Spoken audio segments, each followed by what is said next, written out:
Je suis magnifique, merci.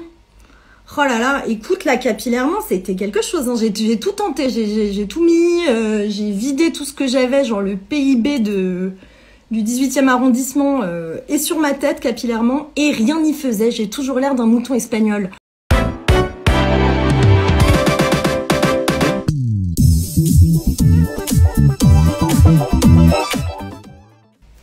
Eh bien, bonsoir à vous. Bienvenue dans ce sexy débrief numéro 7, excusez-moi. Ce soir, on va débriefer le défilé Chanel Métiers d'Art 2020-2021 qui a eu lieu hier soir au château de Chenonceau. Voilà, c'était so chic. Et donc, on va faire ça. C'est un peu un sexy débrief à chaud, quoi. Il y a eu très peu d'images, un peu les boules, donc j'ai réussi à récupérer quand même les looks, mais il y avait peu de détails, peu de choses comme ça, donc j'ai un petit peu bricolé pour pouvoir vous montrer un max de choses. Je dois rendre à César ce qui est à César. Merci Loïc Prigent pour tes stories, parce que comme toi tu y étais, tu as pu faire des photos un petit de plus près. Mais sinon, là, j'ai un peu galéré, hein, je vous cache pas. Je ne vous le cache pas. Et puis, du coup, ça va être un débrief à la croisée du débrief de mode et de l'histoire de la mode. Car Virginie Viard, pour son second défilé métier d'art, a traité aussi le thème du vêtement médiéval, de la Renaissance plus précisément. Puisque le château de Chenonceau est un des plus beaux châteaux de la vallée de la Loire et qui a vraiment pris ses lettres de noblesse durant la Renaissance sous l'égide de Catherine de Médicis, tout à fait. Je vous montre ça. Voilà, beauté. Beauté du château de Chenonceau, qui donc est également appelé le château des dames. C'est d'ailleurs pour ça que Chanel a intitulé son défilé le château des dames, parce que c'est un peu le blaze du château de Chenonceau. Pourquoi? Parce que comme je vous le disais tout à l'heure, il est un peu hanté par des figures de femmes emblématiques de la Renaissance, à savoir Catherine de Médicis, qui, le saviez-vous, a été la seule femme à diriger la France, ever, voilà, pendant 30 ans. Gros crush sur Kemeis la dernière fois, est-il hétéro? J'ai dit que je regardais pas les questions là. Par contre, je lui transmettrai l'info. Pardon, voilà, faut vraiment que j'arrête les commentaires. Excusez-moi. Waouh, attends, j'étais pas prête, Sally Baby 01 là. Bref, donc le château de Chenonceau. Désolée, je reprends. Autrement appelé le château des dames, joyau de la Renaissance, qui est hanté par plusieurs figures de femmes mythiques de l'histoire de France, dont Catherine de Médicis, seule femme à avoir dirigé la France pendant une trentaine d'années, puisqu'en fait elle était régente. Voilà, à partir du décès de son mari Henri II, très exactement. Donc hantée par Catherine de Médicis, mais aussi par sa sexy rivale, la beautiful Diane de Poitiers, qui est un peu une espèce de hit girl ou d'égérie de son temps. On dit plus hit girl, il paraît que ça fait vieille.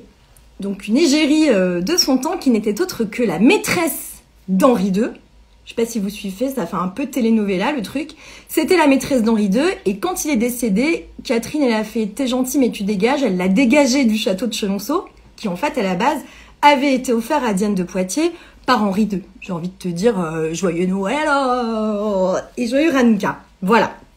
Donc le château de Chenonceau, il s'appelle le château des dames, notamment aussi à cause de Gabrielle d'Estrées. Bref, plein de figures de femmes célébrissimes de la Renaissance, autrement appelée au Moyen-Âge. Voilà. Donc ça, c'est le château de Chenonceau, qui je peux vous montrer. Ah ouais, là, Catherine, elle était pas très contente. Catherine, dernière période, en fait, elle s'est vêtue de noir à partir du décès de son mari, le roi, jusqu'à la fin de sa vie. Donc, on est plutôt sur la fin. Et ça, Anne d'Autriche aussi, absolument, mais pas aussi longtemps. Catherine de Médicis, ma poulette. Effectivement. Et ça, c'est une des nombreuses images qu'on ait de Diane de Poitiers, de ses nombreux portraits. Donc, on était quand même sur de la belle gosse, n'est-ce pas? Voilà. Qu'est-ce que je voulais vous dire d'autre? Alors, excusez-moi, je gère ce truc de photo, mais c'est un peu une galère, hein. Je vous cache pas, voilà. Bonsoir. Je sais pas si en termes de lumière je suis bien, mais je vais arrêter la ring light parce que j'avais l'air de Latoya Jackson la semaine dernière, à savoir je n'avais plus de nez et j'étais un peu trop blanche. Donc si vous me voyez pas bien, vous me le dites. C'est une galère ce truc d'image Instagram. Mark Zuckerberg, si tu m'entends, fais quelque chose. Alors je reviens au début. Donc il faut savoir que Coco Chanel, Gabi pour les intimes, était une fan de Catherine de Médicis, puisque de manière générale, elle était une grande femme des femmes de pouvoir / un peu tyrannique, et Catherine, c'était un peu une main de fer dans un gant de fer. J'ai écrit cette punchline, elle est nulle, hein, désolée. D'ailleurs, à propos de gants, elle portait toujours des gants noirs, chose qu'on va retrouver dans le défilé Chanouille, n'est-ce pas? Et donc, Gabrielle étant une grande fan de Catherine de Médicis et du château de Chenonceau, le saviez-vous? Il paraît que le logo Chanel, donc le double C, a été largement inspiré de l'emblème de Catherine de Médicis que je vais vous montrer. Accrochez-vous, c'est du lourd. Voilà, qui n'est autre qu'un double C, tout simplement, tout à fait doré, qu'on retrouve partout à Chenonceau. Voilà, et c'était tellement une fan de Cathy, que elle a beaucoup porté de collerettes, et on en retrouve beaucoup chez Chanel, de fraises quoi limite. Donc là vous voyez Catherine de Médicis jeune et Coco Chanel jeune, et vous voyez que elle arbore une espèce de fraise autrement appelée collerette. Donc en fait Chanel, la marque Chanel et la Renaissance de manière générale, c'est un peu une longue histoire. Voilà. La collection Le Château des Dames, c'est censé être donc un mélange du chic de l'allure Chanel et je dirais d'une espèce de flamboyance austère de Catherine de Médicis. Hein. On est un peu sur du sexy médiéval ce soir. C'est le thème. Voilà. Alors ensuite, le défilé métier d'art, je vais vous faire un petit point sur... mais qu'est-ce que c'est le défilé métier d'art? C'est un défilé qui n'appartient qu'à la maison Chanel, qui a été inauguré, voilà, là vous voyez le salut de celui-là, je vais vous mettre une autre image, qui a été inauguré par Karl Lagerfeld en 2002 pour... mettre en lumière le savoir-faire exceptionnel des 38 maisons d'art qui ont été achetées par la maison Chanel au cours des dernières décennies. Donc les maisons d'art, qu'est-ce que c'est? Eh ben, c'est des maisons françaises qui ont un savoir-faire traditionnel et unique qui aurait pu être en voie de disparition si toutefois il n'avait pas été sous l'égide d'une maison comme celle qu'est Chanel. Et donc Chanel en a aujourd'hui 38. dont vous connaissez certainement Maison Michel, qui est une maison qui fait des chapeaux. Mais on a aussi des brodeurs, il y a des plumassiers, donc c'est les gens qui travaillent les plumes. Il y a des paruriers, donc le mot sexy pour dire très très beaux bijoux. Des plisseurs, c'est des gens qui travaillent les plis, donc pour vous dire à quel point c'est du travail vraiment d'orfèvre. Des bottiers, des gantiers, voilà. Donc je pourrais vous citer par exemple la maison Le Sage, la maison qui fait de la broderie, la maison Gossens même, dont je porte une petite création ce soir. Il y a Le Marié, il y a la maison des Rues, la maison Massaro qui est un bottier. Bref, farandole de maisons, il y en a 38, hein, je les connais pas toutes par cœur.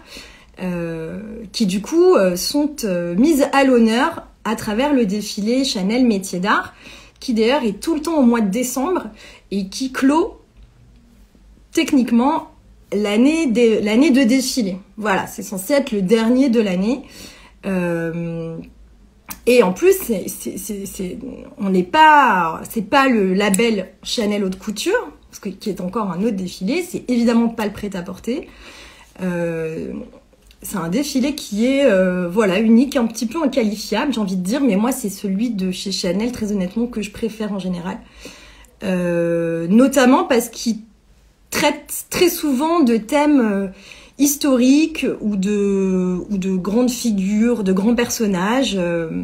Il y avait eu l'impératrice Théodora, il y avait eu Mary Stuart, il y avait eu la reine punk là à Édimbourg. Ou par exemple, le métier d'art 2019, donc je crois que c'était le dernier de Karl Lagerfeld.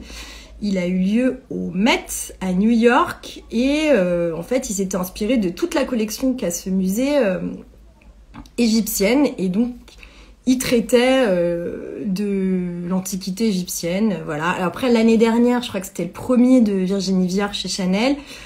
Elle, en fait, elle était revenue un peu aux origines de la maison Chanel et elle avait recréé la boutique Chanel historique rue Cambon avec l'escalier et tout. Voilà, c'était plutôt un hommage à Gabrielle Chanel, mais en même temps, elle venait d'arriver chez Chanel et elle n'avait pas intérêt à prendre des risques, comme on dit chez nous. Et donc, du coup, cette année, on revient un peu à la tradition des défilés métiers d'art avec un thème historique, à savoir la Renaissance. Grosso merdo, on va vous la faire comme ça. Voilà. En termes de scénos, de décors, tout ça, donc c'était là, c'est une des galeries du château de Chenonceau, qui a la particularité d'avoir ce sol en fait qui est en damier, noir et blanc, mais ça c'est full Renaissance à mort. Hein. Il n'y avait pas de public, vous vous en doutez, à part Kirsten Stewart et Jerry Chanel, qui étaient seuls et hystériques sur un banc, et c'était passablement ridicule, j'ai pas très bien compris. Bon, il paraît qu'elle, de toute façon, elle est en France et qu'elle reste un peu pour tourner une pub Chanel. Mais c'était un peu, j'ai pas compris pourquoi la mettre dans un coin à taper des mains. C'est un peu nul. Et du coup, il y avait une 50aine de mannequins qui prenaient complètement toute la largeur là de la galerie. Et puis, qu'est-ce qu'il y avait d'intéressant en termes de DA? Oui, le teasing. Donc en fait les vidéos qui annonçaient le show étaient signées de Jürgen Teller, qui est un grand photographe de mode allemand dont je vous conseille vivement de regarder le travail.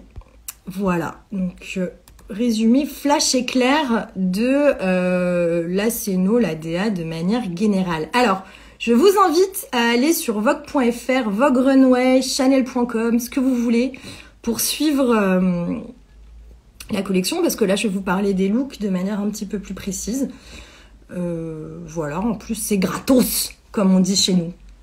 Donc on était sur un vestiaire de sexy princesse, voilà. Il y avait beaucoup de choses, une fois de plus, hein, Virginie elle a un petit peu de mal avec l'editing, hein, de manière générale. Ouais, pauvre Kirsten toute seule à applaudir, gênance. Ouais, Joris, c'était gênant pour elle, je pense, et pour tout le monde. Voilà. Donc bon, là je vais vous balayer un petit peu les silhouettes qui revenaient le plus. Donc une fois de plus, Vivi, elle en a mis beaucoup. Voilà. Et il y en avait un peu pour tout le monde. Bon, c'est un peu l'idée de Chanel de manière générale, hein, c'est de s'adresser à une cible un peu trop large. Je vais vous montrer en gros ce qui s'est un peu dessiné. Nous avons des tailleurs avec des mini-jupes agrémentées de leggings. Donc, il faut savoir qu'on était sur le retour du lycra, le retour du legging, j'ai envie de te dire le retour du camelto. Pourquoi? J'en sais rien, parce que comme l'a dit très justement Younes, qui n'est pas connecté, c'est très mal. Dans ce cas-là, pourquoi ne pas faire du carl et partir sur des collants comme il a pu en faire au début? Alors moi, je me suis demandé, mais bon, c'est quand même tordu, hein, si en fait elle voulait pas reprendre un peu les hautes chausses médiévales qui étaient portées par les hommes, et effectivement un œil ouvert à un œil fermé, ça peut faire legging. Mais là, très honnêtement, en plus ils étaient un peu nacrés, reliefés, je sais pas quoi. Bon, en l'occurrence c'est du lycra, hein, mais beaucoup de couleurs, très pastel, c'est pas ultra flatteur. Gabrielle Chanel détestait les genoux. J'ai pas compris le point, donc voilà, vous allez voir du lycra et du legging dans tous les sens. C'est un peu le point Godwin de la mode, hein, le legging. Enfin, ça dépend comment il est traité. Donc là, il a été beaucoup traité dans du lycra. Après, on l'a vu dans des velours, des choses comme ça. C'est déjà moins dégueulasse, mais Si quelqu'un sait pourquoi elle s'est lancée dans le legging, c'est le moment de me donner un indice parce que je ne sais pas. Nous avons eu du tailleur body en tweed. Tout à fait, mesdames. Suggestion d'outfit pour l'hiver. Bon, c'est plutôt beau. C'est plutôt invendable, mais c'est plutôt beau.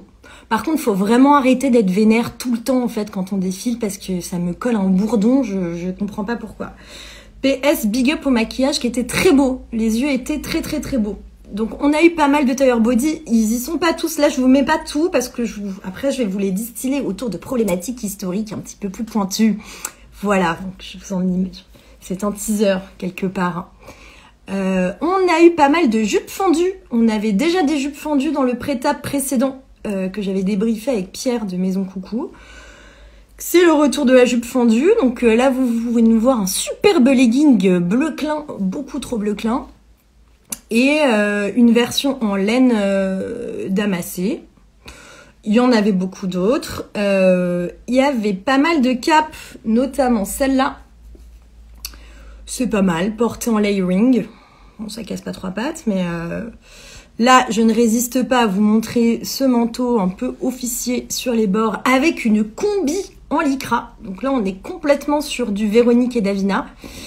Alors, j'ai cru entendre lire que l'idée était de mélanger une espèce d'élégance au relais château à quelque chose d'hyper contemporain. Mais alors, en quoi le body en lycra est contemporain? On est plutôt sur du kitsch, je ne vois pas très bien. Mais ne vous inquiétez pas que chez H&M, vous allez avoir plein de body en lycra d'ici un mois. Ça, c'est sûr. Voilà, on avait pas mal de cuir, des blousons en cuir matelassé, traités un peu de toutes les façons. Voilà, bon. Dose, quoi. Why not? Beaucoup de jupes longues. Clac, les jupes longues. J'espère que vous voyez bien mes petites images. Parce que je les ai choisies avec amour. Beaucoup de jupes longues. Donc là, celles-là, elles sont traitées avec des fleurs. Il y en a une en jean et une en velours. L'idée étant de reprendre les tapisseries qui sont à Chenonceau. Or, les tapisseries de Chenonceau ne sont pas forcément florales. Donc, j'ai envie de te dire... L'idée étant de reprendre de la tapisserie médiévale grosse masse, quoi. Hein. On va pas couper le cheveu en quatre. Mais c'était sans compter sur moi et mon œil d'expert pour casser les couilles bien comme il faut. Nous avons également du chemisier à col. Alors là, c'est un peu 50 nuances de col. Mais c'est ma foi plutôt mignonnet. Voilà, donc c'est pour reboucler avec ce que je vous disais au début. Le fait que Coco Chanel est une grande passion pour les fraises, les collerettes de manière générale. On le retrouve traité là. Alors après, il y a un autre look et je me suis foirée parce que je l'ai mis beaucoup trop tard dans mon déroulé. Ah, peut-être que là vous verrez mieux. Non, pas forcément. Il y a un autre look avec une fraise, voilà. Là, on est plus sur de la fraise, premier degré.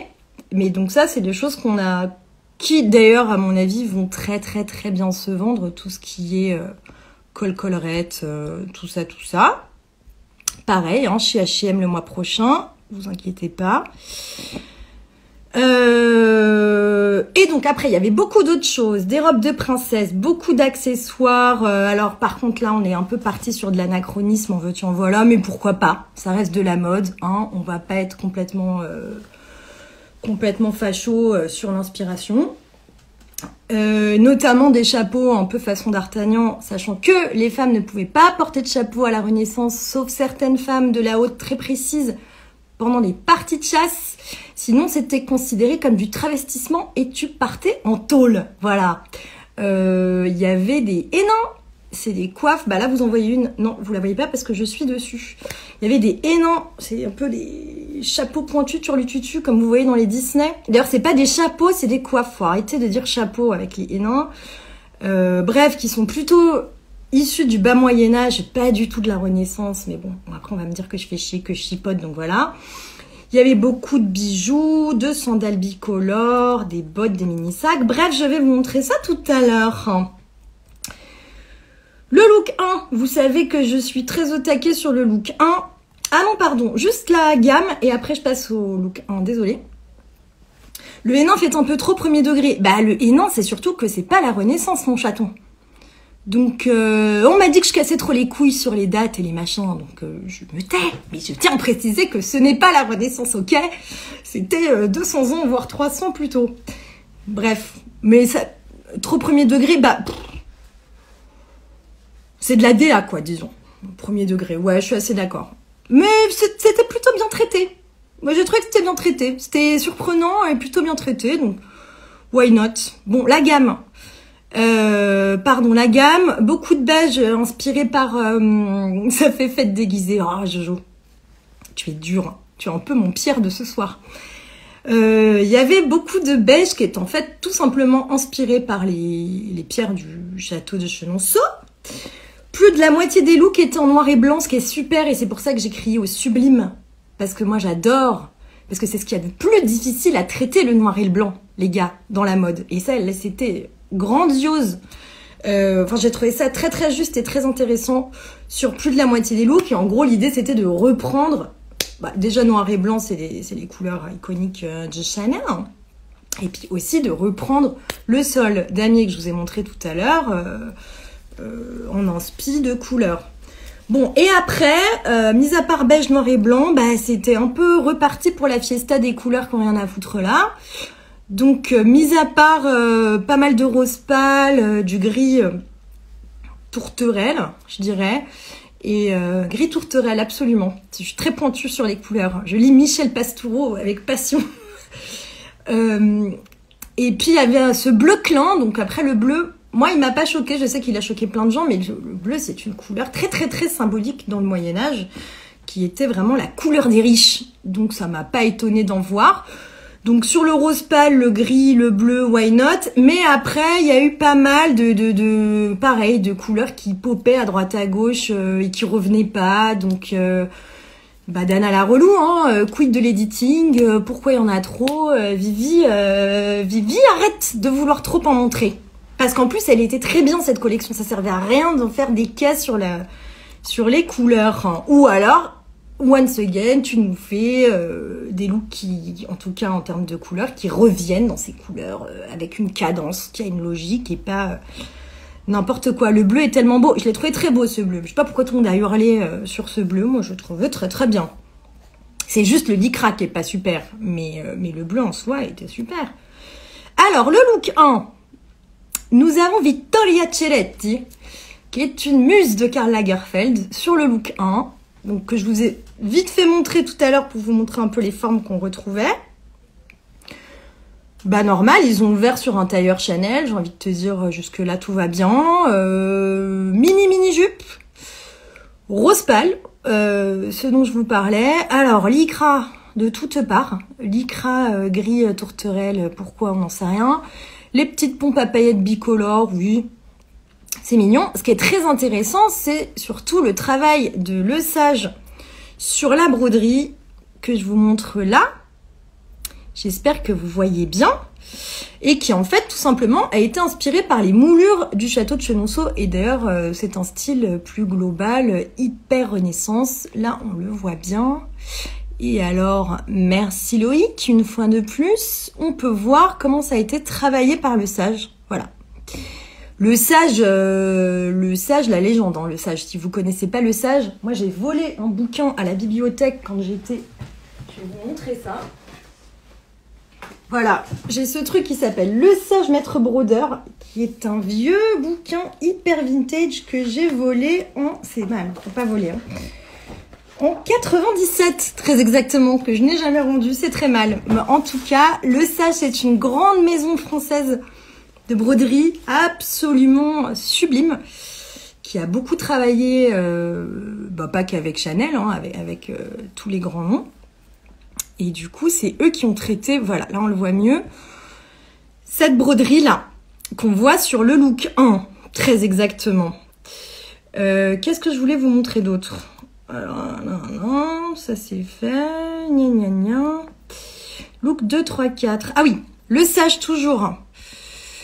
Hop, pardon, c'est pas du tout le bon truc. Est-ce que vous voyez la jupe damier là? On l'a là. On l'avait sur le look d'avant. Bon, bref, on s'en fout. Pareil, c'est brodé par le sage. Et l'idée, c'était de reprendre le damier du sol. Et on peut aussi le voir sur un sac. Il y a un sac qui est un damier et il y a l'autre sac qui a été fait par Montex, qui est une autre maison de brodeur et qui représente un petit château. C'est très très cute et on va retrouver cette broderie sur des ceintures qu'on verra à la fin. Voilà. Ensuite, nous avons encore, pour rester sur le damier, il a été traité de différentes façons. Donc là, vous le voyez sur les mini-jupes. Vous le voyez sur cette longue jupe en tweed frangé qui est le look 10, qui est pour le coup qui est dingue, qui est sublime. Joris, il est pas de bonne humeur ce soir. Hein. Jupe Vans à paillettes, ouais. Mais c'est fait par le sage, donc en fait on la veut quand même. Mais en même temps, j'ai envie de te dire, sur le damier, Dior l'a fait il y a 3 saisons. Hein. Donc finalement, ça devient compliqué tout ça à force. Voilà, là on la voit aussi très bien. Donc on est sur un tweed frangé qui est, genre, très honnêtement, très très beau. Je suis triste de pas avoir eu assez de photos de détails. J'en ai trouvé très très très peu et Dieu sait que j'ai cherché toute la journée. Donc je peux pas trop vous montrer ce que ça donne de près, mais je vous invite à regarder. Voilà. Nous avons également ce manteau qui n'est pas en pied de poule. D'accord ? Chanel, Loïc Prigent, toute la terre qui nous sort, qui n'est pas en Prince de Galles, pardon, qui nous sort que c'est du Prince de Galles, ça s'appelle un pied de poule en fait. Ok ?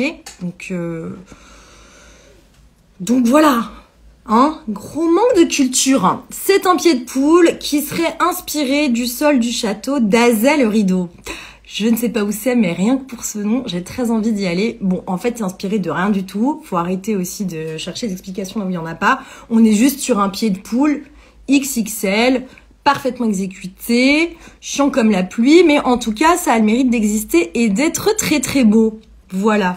Donc là, tout ça, ce que je vous ai montré, les jupes à paillettes au début, puis ces looks-là, c'était pour vous montrer comment le damier qui était sur le sol avait été traité, sachant que moi, j'ai un gros big up sur cette jupe essentiellement, que je trouve magnifique et que je veux. Merci à vous.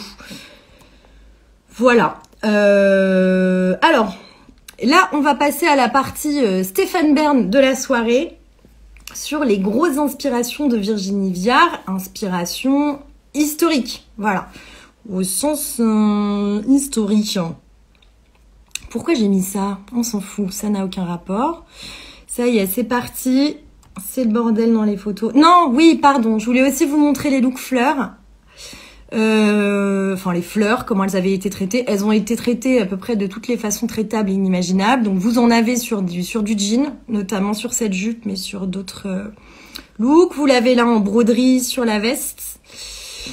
Alors là, l'enfer. Je sais pas ce qui s'est passé. C'est de la maille. Je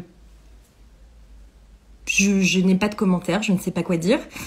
En tout cas, on est sur de la fleur. Et là, vous avez une broderie à paillettes qui doit être signée Le Sage, très certainement. Sur ce look-là, alors en fait, pourquoi les fleurs et pourquoi je vous en parle? Parce qu'il y a 2 très très très beaux jardins à Chenonceau. Un qui a été fait d'ailleurs par Catherine de Médicis et l'autre par Diane de Poitiers. Et qui a certainement une inspiration autour des jardins, même s'ils ont plutôt parlé des tapisseries, moi je vois pas trop le rapport. Je pense qu'il y avait un petit lien avec le jardin de manière générale à Chenonceau. Voilà, c'est pour ça que j'avais mis les fleurs là. Je savais même plus pourquoi j'avais mis ça là. J'ai vu qu'il y a une petite question dans le champ question, je la prendrai tout à l'heure. Oui, le bustier brodé, il est très beau. Bah voilà, Joris va mieux. Joris était de mauvaise humeur, Joris va mieux. On est très contents. Donc, la partie secret d'histoire sexy Stéphane Bern de la soirée, ça commence. Les grosses inspi qui croisent le vestiaire médiéval de ce soir, je vais vous les montrer un petit peu, succinctement, pour pas y rester non plus toute la soirée, mais il y aurait beaucoup de choses à dire parce que, bon, ils se sont quand même un peu cassé la tête chichanouille, donc on est content. Il y a ce dont je vous parlais au départ, tout ce qui va être collerette. Alors, faut savoir que Catherine portait beaucoup, mais c'est normal à l'époque, la fraise. Donc la fraise, elle existe de plein de façons. Merde, j'avais prévu d'autres images, c'est pas grave. Et donc c'est quelque chose que Gabrielle aimait beaucoup. Je vous remontre mon image du début, puisqu'elle en portait elle-même. Voilà. C'est une autre fraise, celle-là. Et donc, c'est pour ça qu'il a été traité en chemisier. C'est plus intéressant, parce que bon, on va pas se trimballer avec une fraise chez Franprix, quoi. Donc, voilà. Tout ce travail-là de dentelle, il est quand même assez beau. Et donc, jusqu'ici, tout va bien.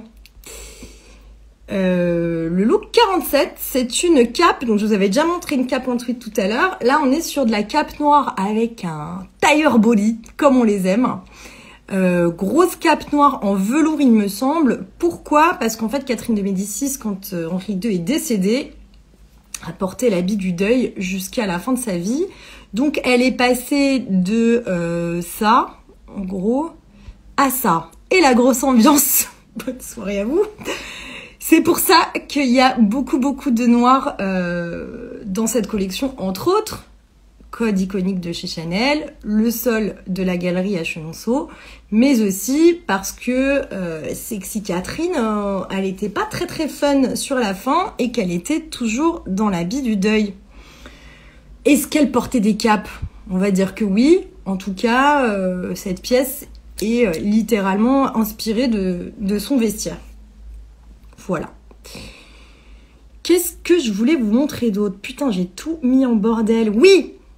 Nous avons pas mal de robes qui sont très Dior. Excusez-moi, Chanel. Pourquoi je dis ça? Parce qu'en fait, on n'est pas vraiment dans la ligne Chanel iconique, dans la mesure où on n'est pas dans de la fluidité.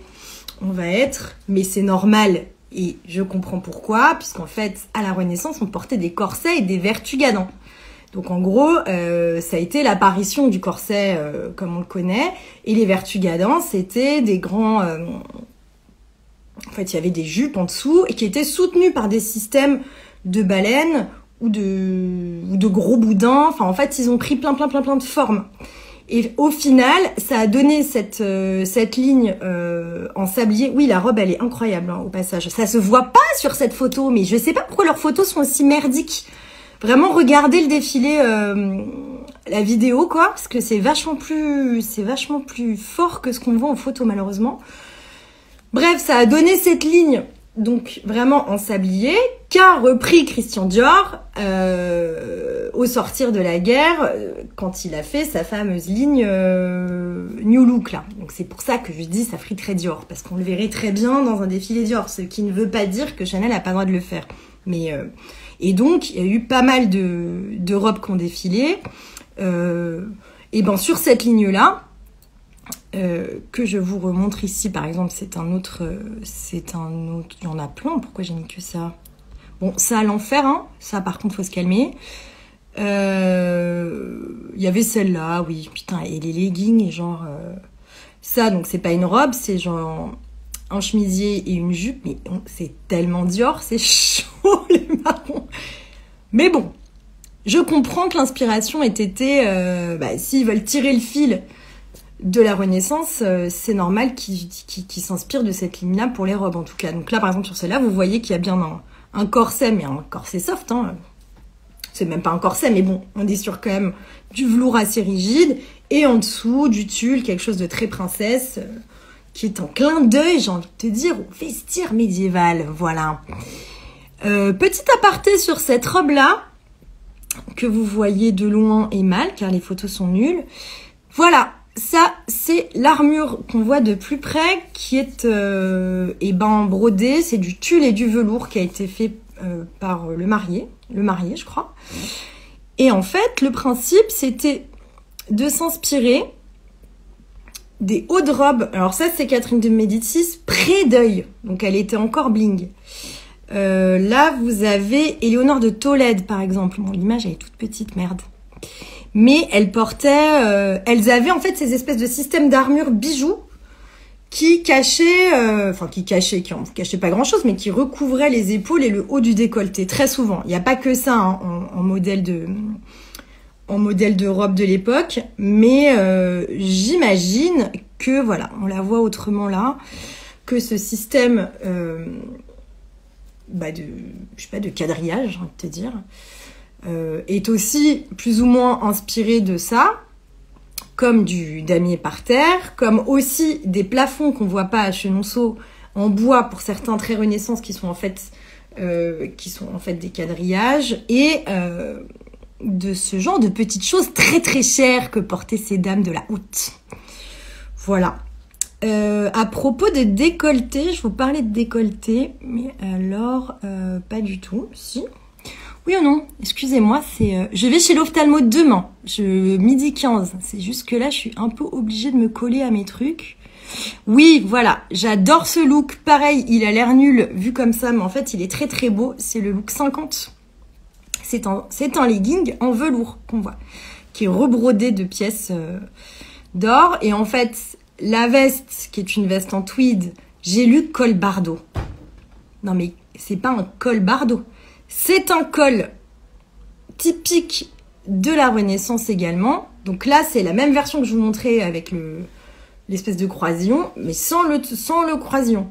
Et donc, en fait, qui dégageait les épaules et qui arrivait en haut des seins. Ça te fait une espèce de carrure de malboule. Et donc, on le voit là.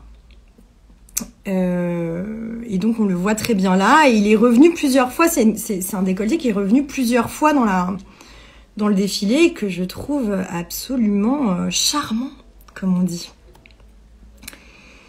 Donc, là, nous avons le chapeau gate. Je vais vous passer au chapeau gate. C'est les looks 38, 54 et 59 pour ceux qui suivent en même temps sur les internets. Voilà, là, on a un chapeau. Là, on a un chapeau.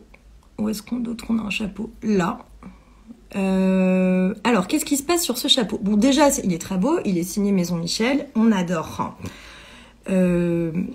Le truc, c'est qu'à la Renaissance, les femmes ne portaient pas de chapeau. Les femmes, dans l'histoire, ont porté des chapeaux très très tard, puisqu'en fait, le chapeau était l'un des codes phares du vestiaire masculin, et qu'en fait, les femmes, si elles piquaient quoi que ce soit à un homme, partaient en tôle pour cause de, je cite, travestissement.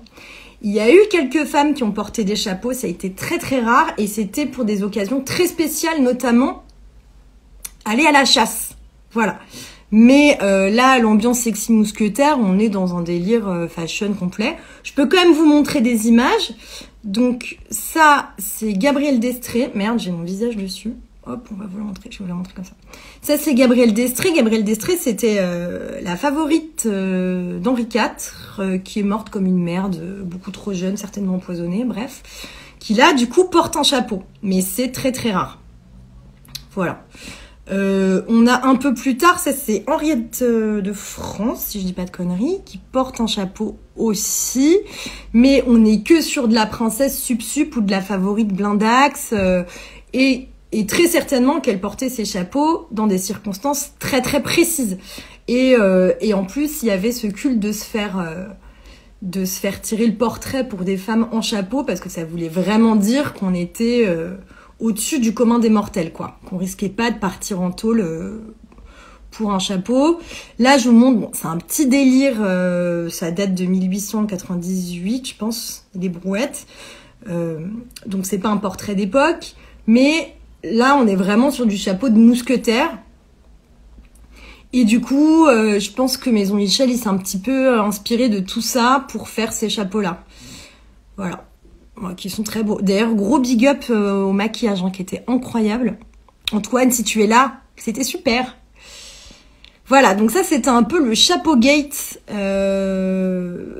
pas que c'est anachronique, c'est juste que c'est pas hyper réaliste. Mais bon, ce n'est que de la mode.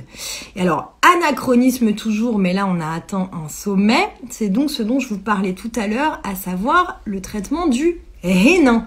Un hénin, ça s'écrit H-E-2-N-I-N, si je dis pas de bêtises. Le hénin, mais qu'est-ce que c'est? Bah, c'est un peu ce que vous voyez dans tous les Disney, turlututu, chapeau pointu, voilà. C'est une coiffe qu'on portait, enfin, pas du tout toi et moi, mais genre toutes les femmes de l'aristocratie portaient.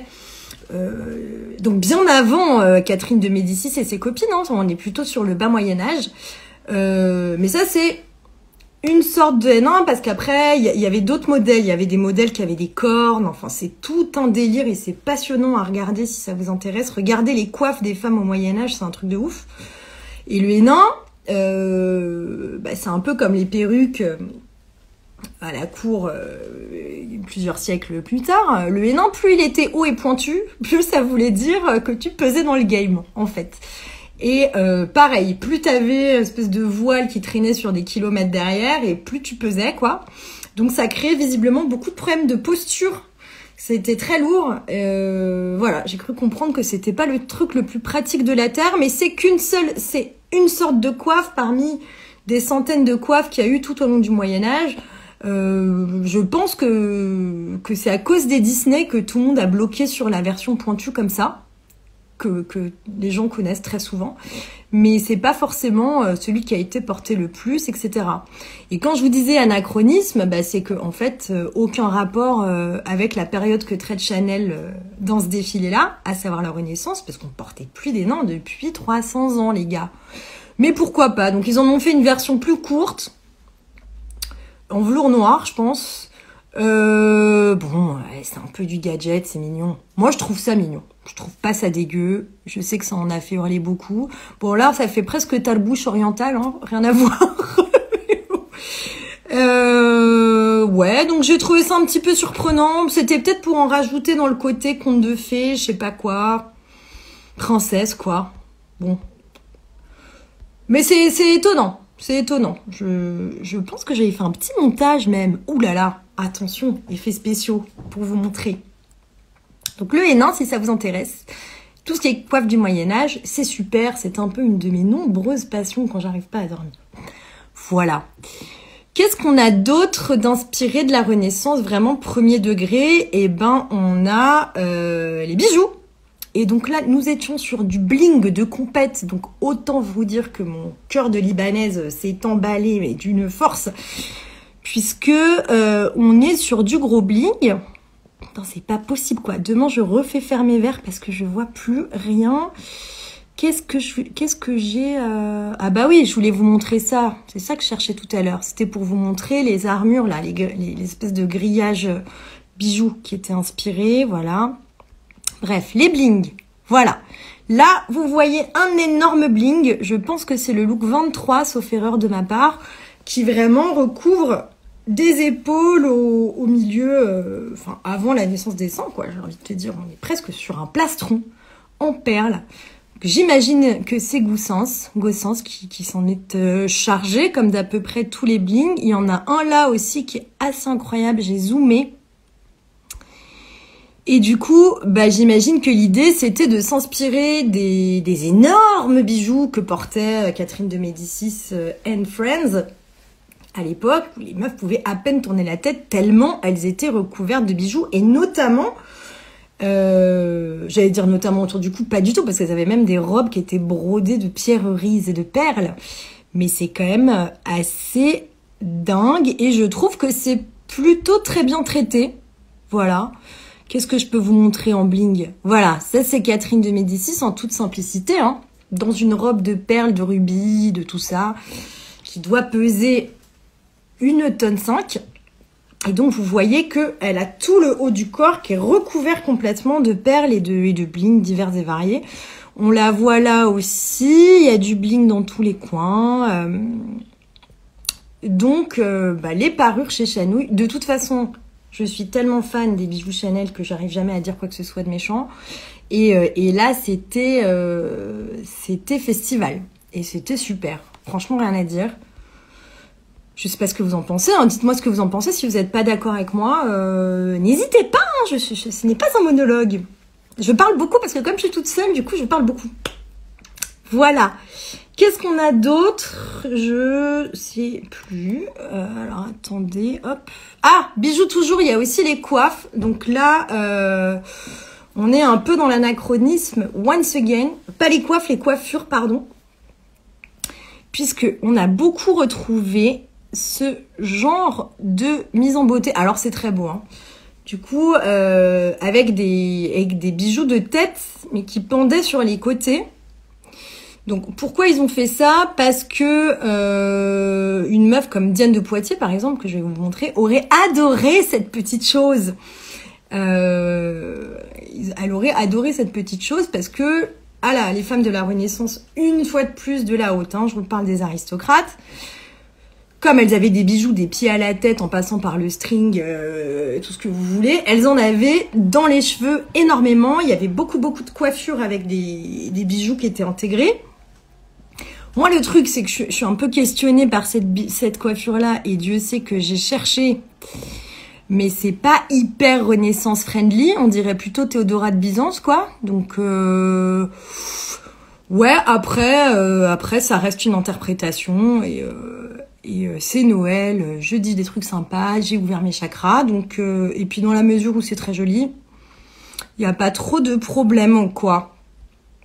Voilà les amours, j'ai un petit peu fait le tour de ce dont je vous parlais en termes d'inspiration ce soir. Donc au global, moi j'ai trouvé que le défilé il était quand même réussi, parce que Virginie Viard, c'est pas évident d'être à sa place. Passer après quart, c'est quand même chaud, surtout sur le métier d'art, enfin entre autres choses. Et le défi, c'est quand même de trouver la balance entre la ligne Chanel, les métiers d'art et l'inspiration. Donc c'est tout un mélange. Moi j'ai trouvé que c'était pas mal, l'idée de Chenonceau, l'idée de repartir sur quelque chose d'historique. Après évidemment qu'ils sont pas aussi piqués que moi sur les époques et tralala. Mes bémols, ça va être le legging, les leggings, pardon, le lycra et compagnie. Genre franchement. Je sais pas, peut-être qu'elle s'est dit, tiens, si je lançais une tendance, en fait, quoi. Mais je trouve que c'était dommage, ça n'apportait rien. Au contraire, ça gâchait peut-être un petit peu l'esprit. Et puis, petit problème de gamme, comme d'habitude. On n'en sort plus. Au début, où il y avait un peu toutes les couleurs du monde et je comprenais pas pourquoi. Donc voilà, j'ai vu qu'il y avait des questions. C'est le moment de me poser vos questions.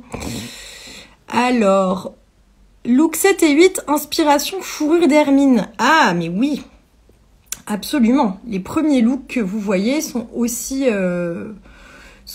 inspirés par les femmes de la haute à la Renaissance, puisqu'il y a beaucoup d'incrustations de fourrure. Est-ce que je peux vous les retrouver? Oui, Sally Baby, j'avais une question. Vas-y, pose ta question, ma poulette. Je vais vous retrouver ça. Il me faudrait une petite musique d'ambiance quand on cherche les looks. C'est vraiment la merde. Voilà, là, par exemple. Là, par exemple, on a de la fourrure. Il y a certainement un petit clin d'œil aux fourrures d'hermine que portait. La question sur Kémaïs, faut lui écrire à lui directement. C'est très gênant. Je suis très gênée. Bref. Donc, excellente question, mon petit Joris. Quoi d'autre? Le premier look, ça fait très veste Schiaparelli 1935, non. Bah, déjà, le sage. Alors, ça, je remontre. Il est très fort, ce Joris. Je remonte la veste. Ça fait très Schiaparelli 1935, mais parce que c'était le sage aussi qui travaillait pour Schiaparelli. Ce petit malin, puisqu'en fait, Chanel et Schiaparelli étaient un peu les deux grandes ennemies de l'époque. Et bah, du coup, il avait raison, hein, le mec qui travaillait pour les deux. Donc, et Schiaparelli ayant beaucoup utilisé tout ce qui était inspiration baroque, je comprends ton point, et notamment broderie dorée. Ça peut faire un peu Schiaparelli, ouais. Ça peut faire un peu Schiaparelli aux entournures. Bon, après, on est quand même sur une veste qui est hyper Chanel. Voilà. Mais je comprends ce que tu veux dire. Je trouve que ça fait... ça pourrait faire un peu Schiap. Allez-y, posez-moi des questions, mis à part les questions sur Kémaïs. Merci beaucoup. J'ai un livre pour toi. Ok, merci. C'est l'instant Noël. Oui, pourquoi les mannequins font tous la gueule? Eh ben, les mannequins font tous la gueule parce que visiblement, c'est à la mode de faire la tronche. Je suis assez d'accord. Il y en a certaines, c'était quelque chose. Hein. Mais de toute façon, ils ont des directives. Hein. C'est-à-dire qu'elles font ce qu'on leur dit de faire. Il y a un mec, moi qui ai bossé sur pas mal de shows en backstage, il y a un mec qui te dit, quand t'es mannequin, qui donne un peu l'ambiance, genre marchez vite, souriez, gna gna gna gna, froncez les sourcils, enfin... Donc ça fait partie de l'ADA. Ouais, il y en a qui font sérieusement la gueule, je suis assez d'accord. Pas tant que ça, cette fois-ci, mais alors... Est-ce que Virginie travaille avec un styliste, notamment pour l'accompagner sur ces questions d'éditing? C'est toujours un peu son problème et c'est dommage car ça dessert souvent son travail. Ah mais Suzanne, mais Virginie travaille avec énormément de stylistes, une batterie de stylistes. Après c'est elle qui a le final cut finalement, c'est-à-dire que c'est elle qui tranche. Donc, enfin c'est elle qui tranche. C'est elle qui tranche. Après il y a beaucoup d'enjeux commerciaux. Donc c'est un peu moi, c'est un savant mélange de c'est elle qui tranche et en même temps peut-être qu'on les pousse aussi à mettre telle ou telle couleur ou telle forme pour des raisons commerciales. Mais évidemment, elle travaille pas qu'avec un styliste, elle travaille avec beaucoup de stylistes. Lagerfeld disait que les mannequins qui sourient en photo, ça fait catalogue La Redoute. Oui, mais Lagerfeld, il a dit beaucoup, on l'adore, mais bon, il est sur tout ce qui est corps de la femme de manière générale. C'est très moyen quand même. Il a eu quelques déclarations un petit peu border, voilà. Moi, j'aime les mannequins qui sourient. Je parais peut-être un peu réac sur les bords, mais j'aime les mannequins qui sourient, voilà. Le problème, c'est que c'est pas elle qui tranche. Bah, moi, je pense qu'il y a beaucoup d'enjeux business qui font qu'ils vont s'orienter, ils vont pousser des looks et pas d'autres sur le podium. Voilà, mais en tout cas, bien sûr qu'elle travaille pas toute seule, Virginie. C'est évident. Lagerfeld bossait pas tout seul. Enfin, personne travaille tout seul. Il y a toujours une batterie de ce qu'on appelle des stylistes studio qui travaillent derrière. Donc, ils font plein de propositions. Puis, à un bout d'un moment, on resserre et on choisit, quoi. Le legging, la petite touche 80 du moment. Mais pas du moment, hein, la petite touche 80 d'hier soir. Parce qu'en vrai, je vois personne en legging dans la rue, hein. Pas l'impression, messieurs, dames. Moi, là, j'ai mon legging actuellement de Schlag que vous ne verrez pas. C'est parce que je suis chez moi. C'est tout. Après, je suis pas anti, quoi. C'est juste que je trouve que c'est pas flatteur. C'est pas flatteur, ça raccourcit la jambe, ça fait un genou dégueulasse. Et ça raccourcit la jambe et ça fait un genou dégueulasse sur une meuf qui défile, qui fait 1m80, taille petit 34, voire 32, quoi. Donc, autant te dire que moi, j'aurais l'air d'un macroute dans ce legging en lycra. Ben, en même temps, peut-être n'est-il pas pensé pour moi. Vous avez 4 heures. Je regarde un petit peu les questions. On peut être commercial et lisible. Bah oui, on peut être commercial et lisible. Mais non, mais Suzanne, je vois ce que tu veux dire, mais je pense qu'il y a un petit problème. Moi, je trouve que là, le problème d'editing, il est moins flagrant que pendant le pré-tape dernier. Mais oui, on peut. Je sais pas pourquoi, j'ai pas le souvenir que avec Lagerfeld, il y avait autant de problèmes d'editing que là. Moi, pour moi, là, le problème d'editing, il est plutôt sur la question de la gamme, savoir le choix des couleurs. Tout ce qui va être, là, par exemple, le look que vous voyez, donc ce rose pâle et le gris, la tourterelle, hein, comme on dit, hein, dans la hype, je vous parle pas de l'outfit, hein, je vous parle de la gamme. Je trouve que pourquoi pas, c'est assez complémentaire. Avec le doré, ça fonctionne. Avec le noir et blanc du sol, ça fonctionne. Pourquoi tu nous rajoutes encore des machins? Tu sais, enfin, genre, c'est toujours la même chose, en fait. Et je pense que c'est parce que ils veulent, une fois de plus, hein, pour des enjeux économiques, en montrer un peu plus, histoire que tout se vende tranquillement, tranquillade. Mais c'est dommage. C'est dommage qu'ils soient pas bons sur le choix de la gamme, en fait. Parce qu'il y a beaucoup de choses qui servent à rien. Hein.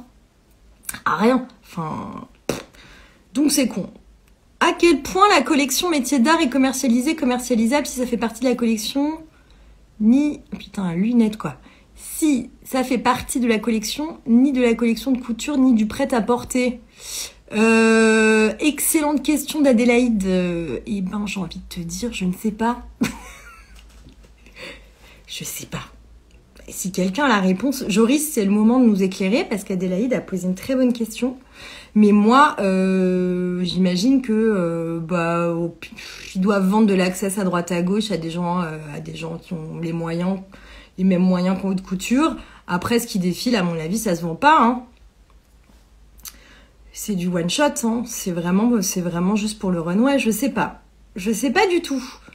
Joris, aide-moi, je me tape l'affiche. Merci beaucoup. Qu'est-ce qu'il y a d'autre? Braquer une banque, Margot. Bah vas-y, hein, c'est le moment. Bon, bah vous avez pas trop de questions. Si vous avez plus de questions, les amours, je pensais à faire une petite sexy inspi du coup dans mon feed avec les images historiques en vis-à-vis que je vous ai montré ce soir. Est-ce que vous trouvez que c'est une bonne idée? Je trouve que ça pourrait être cool. Voilà, répondez-moi quand vous voulez. Et puis non, enfin en conclusion, non, ça sort en boutique. Pardon, hein, Joris, j'ai les trucs en décalé, je suis désolée, c'est relou. Alors, Joris qui nous dit non, ça sort en boutique, mais pendant peu de temps. Ouais, bon, après, est-ce que ça se vend? C'est encore une autre question. Ça doit se vendre si ça sort en boutique. Ça se vend fatalement, hein. Mais c'est une goutte d'eau. Enfin, Chanel, ils vendent le parfum, les sacs, hein, basta cosy, hein, et le make-up. Hein. Tout ce qui va être à Nana et le sage et la haute couture et le bordel, on oublie, hein, c'est de l'image. C'est pas, ils comptent pas là-dessus, en tout cas, ils comptent pas du tout là-dessus pour se faire des sous. C'est de l'image, mais c'est bien, ça permet de valoriser les métiers d'art, quoi. Donc, j'adore le point Stéphane Bern. Eh ben, écoute, avec plaisir, du coup. Voilà, mais genre, au global, moi, pour une fois que j'aime une collection Chanel, je vous trouve hyper frileux quand même, là, hein, sur le chat, parce que j'ai reçu du MP, je me suis fait pulvériser à cause de cette histoire de legging, parce que j'avais dit que c'était très beau. Pour une fois que j'aime bien, ça faisait longtemps que j'avais pas bien aimé une collection Chanel. Donc là, enfin, que j'avais vraiment aimé, j'ai trouvé ça vraiment bien. Sur tous les derniers looks, en tout cas les looks en noir et blanc, même si ça faisait un peu princesse Disney sur les bords, fine, mais je trouve qu'il y a du mieux, quoi. Et bon, interrogation totale sur la ligne. Enfin, on se serait un peu cru chez Dior à un moment, c'était un peu étrange. Mais une fois de plus, on traitait de la ligne de Renaissance avec des robes corsets et nains, forcément tu tombes sur un sablier, lui-même étant l'inspiration du New Look de Monsieur Dior dans les années 50. Les accessoires métiers d'art se vendent beaucoup. Ouais. Bah écoute, si tu le dis, mon Joris, je te crois. Je sais pas, je vous cache pas que j'ai pas trop les moyens. Je me suis jamais trop... En fait, j'ai du mal à me faire du mal comme ça à regarder, mais tant mieux. Puis ça fait vivre les métiers d'art, du coup. Bon, et bah les amours, je pense qu'on a fini. C'était bien ce soir, efficacité, 1 heure. C'était cool. Bah j'espère que ça vous a plu. Je vais mettre la vidéo en replay dans IGTV. N'hésitez pas à la commenter surtout, parce qu'en fait ça la fait remonter dans l'algorithme d'Instagram. J'avais eu un petit souci avec celle de la semaine dernière. Et dès qu'il y a eu un commentaire, ça a pris grave. Donc n'hésitez pas à la liker, à la commenter, à la partager, à me dire ce que vous en avez pensé. Et puis, je vous fais des bisous. Et je vous dis à jeudi prochain, où je serai en compagnie de Léa de Zialéa. Et nous parlerons modes et enjeux écologiques. Je sens qu'on va se marrer. Voilà. Je vous fais des gros bisous. Et j'espère que ça vous a plu. Bisous, bisous. Ciao.